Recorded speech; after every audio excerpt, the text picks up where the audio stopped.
नाज़रीन, रेडियो पाकिस्तान हैदराबाद तारीख़ी अहमियत रखंदड़ हिकु अहिड़ो इदारो आहे जंहिंसां न रुगो फ़न जी दुनिया सां वाॻियल माण्हुनि पर सिंध जे आम माण्हुनि जी दिलुनि में बि ख़ासि हैसियत आहे। इतला आहिनि त कुझु धुरियुनि जूं अखियूं हिन इदारे जे ज़मीनुनि ते आहिनि, जंहिं करे रेडियो पाकिस्तान हैदराबाद लाइ ख़तरा पैदा थी रहिया आहिनि। इन हवाले सां पेश आहे सलीम मलाह जी हीअ रिपोर्ट। सिंध जे क़दीम इल्मी अदबी ऐं सक़ाफ़ती इदारे रेडियो पाकिस्तान हैदराबाद जे मुस्तक़बिल जे हवाले सां फ़नकारनि, अदीबनि ऐं सान्यावंदनि पारां शदीद ॻणती ज़ाहिर कई पई वञे। ज़रियनि मुताबिक़ रेडियो हैदराबाद जे मौजूदा स्टेशन डायरेक्टर खलील काके पोटो इख़्तियारनि खे ख़त लिखी ॼाणायो आहे त हैदराबाद शहर जे अहम तरीन ऐं महांगे इलाइक़े सदर अंदर मौजूद रेडियो स्टेशन जी बिल्डिंग में तमामु वॾी एराज़ी इस्तेमाल हेठि न आहे, जॾहिं त हक़ीक़त उन जे उबतड़ आहे। रेडियो सां वाबस्ता शख़्सियतूं चवनि थियूं त न रुगो शहर अंदरि रेडियो हैदराबाद बल्कि मटियारी ऐं ॾेथा वारनि इलाइक़नि में हाई पावर ऐं लो पावर ट्रांसमिशन वारी वॾी एराज़ी बि कुझु अंसरनि जी अखि में आहे, जीअं उनखे निकाल करे पैसा कमाइजनि। इन हवाले सां रेडियो पाकिस्तान हैदराबाद जे कंपेयर ज़ुल्फ़कार इस्बानी चयो त रेडियो पाकिस्तान सिंध जी नुमाइंदा स्टेशन आहे जंहिं लातादाद फनकार आम माण्हुनि ताईं पहुचाया। हीअ ज़मीन रेडियो हैदराबाद जी सूंह आहे। सिंध जा लातादाद फनकार, अणगणिया फनकार रेडियो पाकिस्तान हैदराबाद ई आम माण्हुनि जे करनि ताईं पुॼाया ऐं लातादाद शाइर हज़रत शाह लतीफ़ भिटाई रहमतुल्लाह अलैह खां वेंदे हिन वक़्त ताईं जे शाइरनि खे रेडियो पाकिस्तान हैदराबाद ई आम माण्हुनि ताईं पुॼाईंदो रहियो।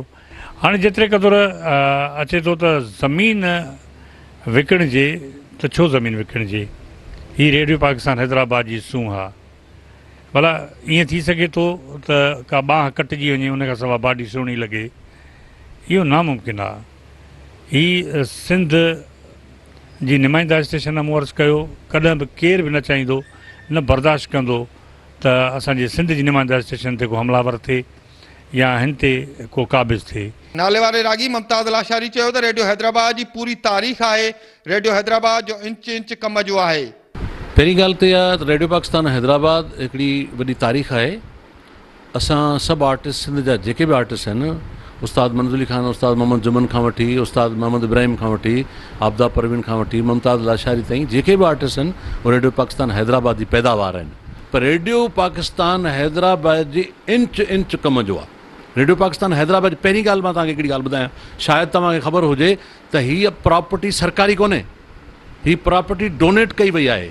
हीअ काज़िन रेडियो पाकिस्तान जे लाइ पंहिंजी ज़मीन ॾिनी हुई, पंहिंजी जाइ ॾिनी हुई। हीअ जॾहिं की वफ़ाक़ जी हीअ का मिल्कियत कोन्हे, ही प्रॉपर्टी सिंध जी आहे, सिंधी माण्हुनि ॾिनो आहे। भिटाई आर्ट्स काउंसिल जे रफ़ीक़ी साणी चयो त रेडियो पाकिस्तान हैदराबाद केतिरा ई नाले वारियूं शख़्सियतूं पैदा कयूं आहिनि। रेडियो आर्टिस्टनि जो सिखिया घर आहे। साज़िशूं बंदि न कयूं वयूं त सिंध जे मुख़्तलिफ़ शहरनि में एहतिजाज कंदासीं। सभ खां पहिरीं त आउं ईअं चवंदुसि त रेडियो पाकिस्तान हैदराबाद हिकिड़ी तारीख़ी हैसियत रखे थो। हितां मुस्तफ़ा कुरैशी, अनवर सोलंगी, शफ़ी मोहम्मद शाह, ज़रीना बलोच, रूबीना कुरैशी समेत तमामु वॾा माण्हू हिन रेडियो तां निकिता।